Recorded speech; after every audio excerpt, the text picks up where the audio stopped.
tingnan nyo guys, papakita ko sa iyo yung crayfish ko na bansot. Bali 8 months na to siya. Hindi siya lumalaki kasi takot siya sa mga sa mga kasama niyang malalaki na hindi siya makakain ng maayos. Tago na siya ng tago. Kaya yun, naisipan ko ilagay ko sa aquarium.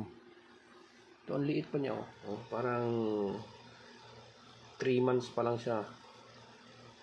Ganyan kaliit liit yung nadiri ko. Sobrang liit. Pero yung mga kasama niya, lalaki na. 6 inches na. Ito, ano pa to? Parang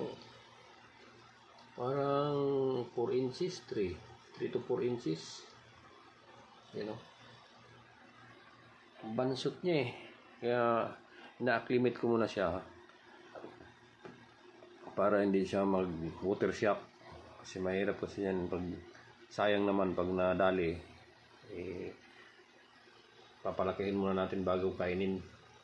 Lalaki yan siya lalaki yan siya. So bansot nga siya. Bansot ang liit. Tuwang-tuwa na yung mga gapi ko kasi nilagyan ko ng aerator. So di na siya malungkot nung walang aerator. Ang tamlay nila. Inisin ko lang to para lalong lilinaw yung tubig.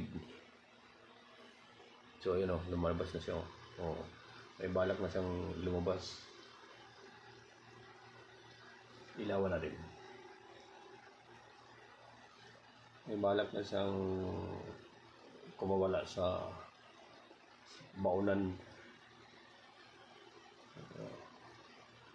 Baunan na siya nilagyan mo.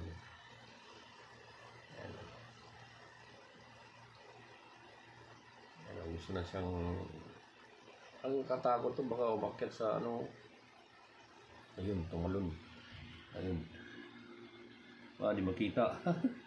Malabo yung ko aquarium. Ayun May bago ka ng bahay simula ngayon. Sana di ka matipok. Kasi bagong tubig yan panibagong tubig. Maganda dito kasi na bibidyoan ko siya, nabablog ko siya. Doon kasi sa sa trapan, makikita mo yung mechanism niya.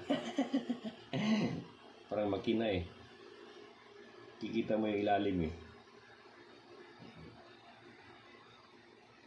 Kaya lang baka matipok to kasi hindi nanibago sa tubig. Ewan ko lang, sana mabuhay.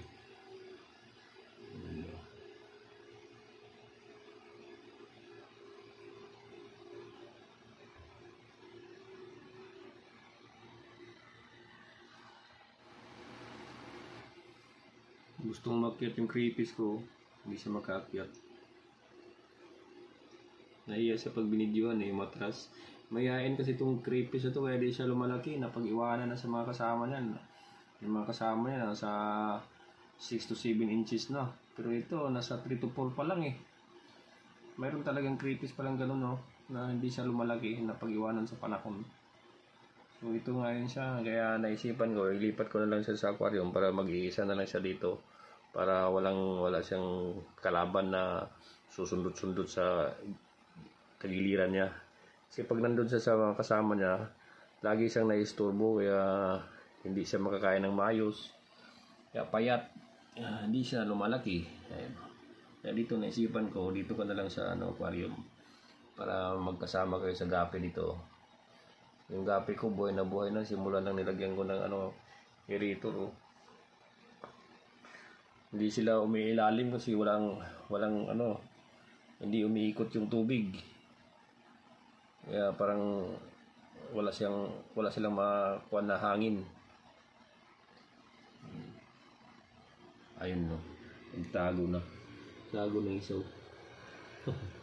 Ayun Kasi silip ko na sa dito na maayos Kaya lang medyo malabo yung tubig. Kailangan ko talagang linisin to bukas. Bukas ko to.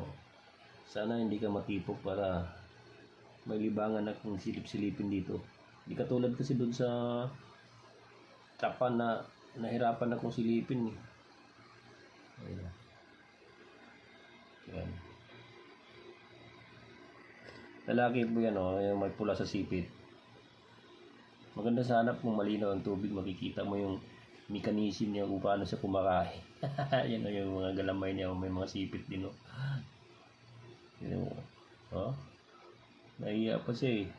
Kaya tuloy di ka lumalaki kasi mahihain ka eh. Katulad yung mga kasama niya matatapang eh. Ito mahihain to eh. Saan kaya ito nagmana?